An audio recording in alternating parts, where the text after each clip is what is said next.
आजपासून एक्झॅक्टली 11 दिवसांनी 20 मार्चला स्वामी समर्थांचा प्रकट दिन आहे आणि या दिवसासाठी सुनीता लाटकर काकूंनी त्यांच्या गुरुभक्ती या चॅनलवर एक छोटीशी साधना शेअर केली आहे, ती मी तुमच्यासोबत आज शेअर करणार आहे. त्यांचं युट्यूबला गुरुभक्ती या नावाने चॅनल आहे. एकदा नक्की तुम्ही ते चॅनल व्हिजिट करा. शी इज ऑसम. म्हणजे त्यांच्या आवाजात पण हिलिंग आहे असं मला वाटतं.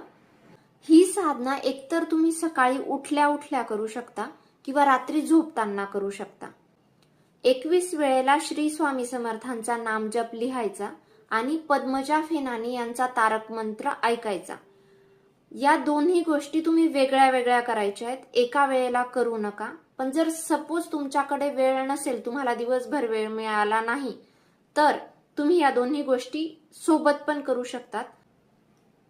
आणि काकूंची इच्छा आहे की वर्षभरात सगळ्या लोकांनी मिळून काही कोटींचा श्री स्वामी समर्थांचा नामजप लिहावा.